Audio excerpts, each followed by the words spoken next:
नमस्कार, आप देख रहे हैं सिटी संगम न्यूज और मैं हूं ज्योति। ना कोई दूरी ना खाई है, मोदी हमारा भाई है। ना कोई दूरी ना खाई है। मोदी हमारा भाई है। कानून, वफ कानून, वफ कानून, वफ कानून। सिलेंडर नहीं था, मोदी जी ने मुझे सिलेंडर दे दिया। मुझे तो इस बात की बहुत खुशी है। और दूसरी बात ये कहूँगी, मैं भैया किराए पे रहती हूँ, बच्चे छोटे छोटे हैं, तो मुझे विधवा पेंशन नहीं मिलती थी, अब मुझे विधवा पेंशन भी मिल रही है। मैं तो बस इतना ही कह पाऊंगी। मुझे विधवा हुआ काफी टाइम हो गया। मुझे हाँ 10 साल है, 10 साल से मोदी जी आए हैं। नहीं 10 साल से नहीं मिल रही थी मुझे। पहले मिलती नहीं थी भाईजान, अब मिली। आपने कोशिश करी है विधवा पेंशन लेने की? हाँ मैंने कोशिश करी, तो क्यों नहीं मिली? मैं नहीं, अब मिली, जब नहीं मिला करती थी 10 सालों में कभी नहीं मिली। एक खाली आपको विधवा पेंशन मिल जाती है 500 रुपए 1000 रुपए प्रति महीने के हिसाब से। हाँ तो हमारे लिए यही बहुत है। आपके लिए बहुत है ना। हाँ। बाकी कौम का क्या हो रहा, बाकी देश का क्या हो रहा, उसकी फिक्र नहीं है आपको? तो मैंने तो सबकी फिक्र है, मैं तो दुआ करती हूँ सबके लिए। क्यों करे, पड़ोसी हमारी फिक्र कर रही है, हम विधवा हमें दे दे कर। अब बात सुनो, हमारे बच्चे फागे से मर रहे हैं, हमें कोई चिंता नहीं। हमें तो सबकी फिक्र है। ये आरएसएस मुस्लिम राष्ट्रीय मंच के माध्यम से ये कार्यक्रम रखा गया है। माननीय इंद्रेश कुमार जी जो आरएसएस प्रचारक हैं और मुस्लिम राष्ट्रीय मंच के संरक्षक हैं। उसमें क्या आपका कहना है वक्फ को लेकर? हम और हमारी बहनें जैसे कि जो आपके सामने हैं, हम वक्फ कानून स्वीकार करते हैं और ये मुस्लिमों के हक के लिए कानून बनाया गया है। और जो भी ये प्रचार कर रहे हैं कि मस्जिदें टूट जाएंगी, कब्रिस्तान टूट जाएंगे, छीन लिए जाएंगे, ऐसा कुछ कानून में नहीं है। बल्कि उन लोगों को डर है जो लोग हवा फैला रहे हैं, जिनके खाया हुआ माल और शादी हाल और माल बने हुए हैं, उनके नीचे से, पैरों नीचे से जमीन खिसकने के लिए तैयार है। इसलिए वो इस कानून का विरोध कर रहे हैं।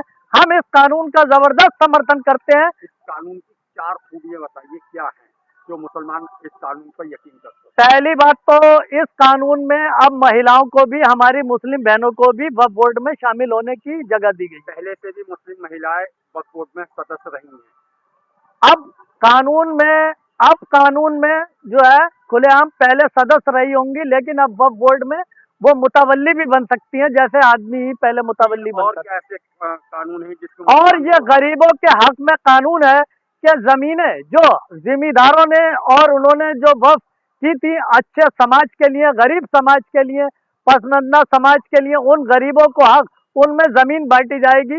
उन लोगों से छीन करके गरीब लोगों का भला होगा। जिन लोगों के कने गरीब लोगों के लिए मकान, रहने के लिए मकान नहीं है, इस कानून को आप पढ़कर देखिए, उनको रहने की व्यवस्था, गरीब अल्पसंख्यक को मकान बनाने की व्यवस्था दी गई है। अब तक अंबानी के जो वक्फ की जमीन पर बंगला बना हुआ, उस पर क्या कहना चाहेंगे? जी, सारी जमीनें जो भी वक्फ है, जमीनें जो भी वक्फ है वो तोड़ी जाएंगी, चाहे कोई हो, अंबानी हो या कोई भी हो, सारी जमीनें वक्फ से छीनी जाएंगी। 20 करोड़ मुसलमान इसका विरोध कर रहा है, ये 2-4 लोग आप लोग पक्ष कर रहे हैं। ये 20 करोड़ मुसलमान जो विरोध कर रहा है, सिर्फ वो लोग हैं गुड्डू पप्पू का, जिनके ऊपर हाथ है, और जिन लोगों से उन्होंने कुछ मौलाना लोग इकट्ठा कर लिए हैं जो धरना प्रदर्शन कर रहे हैं। इसीलिए हम इस कानून का जबरदस्त समर्थन करते हैं। और लाखों मुसलमान उस दिन गांधी प्रेक्षागृह, गांधी हाल में मौजूद था, जिन्होंने वक्फ इंद्रेश कुमार की देखरेख में बहुत मौलाना ही लोग थे, बैठे हुए थे, जिसका समर्थन हम लोगों ने किया और करते रहेंगे। क्या केंद्र सरकार अंबानी का बना हुआ बंगला भी खाली करवाएगी?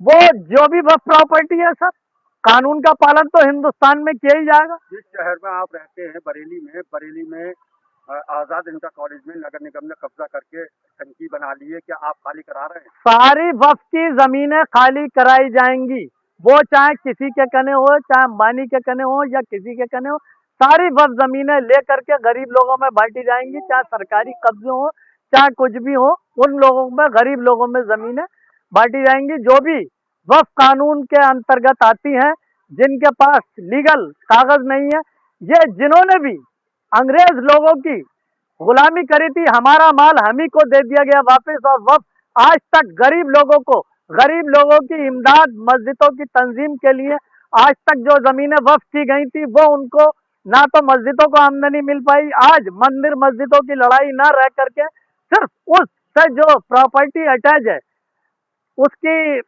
उसकी लड़ाई रह गई है, और लाखों करोड़ों रुपए की संपत्ति है। यहाँ तक अब ये मामला सुप्रीम कोर्ट पहुंचा हुआ है, तो क्या लगता है? सुप्रीम कोर्ट का तो सर जो आदेश होगा वो मान होगा। सुप्रीम कोर्ट पहुंचा हुआ, उसके आदेश का इंतजार करा जाए। वैसे मेरी मांग है कि योगी, शायद योगी जी इसमें कदम बढ़ाएं, फौरी वक्फ बोर्ड के आदेश के जो भी आदेश हो उसमें योगी जी पहल करें और वक्फ जमीनें इन लोगों की जब्त करके जबरदस्त कार्रवाई की जाए। इसीलिए ये वक्फ बोर्ड का मामला माननीय योगी जी उत्तर प्रदेश मुख्यमंत्री साहब ने अपने हाथ में ले रखा है।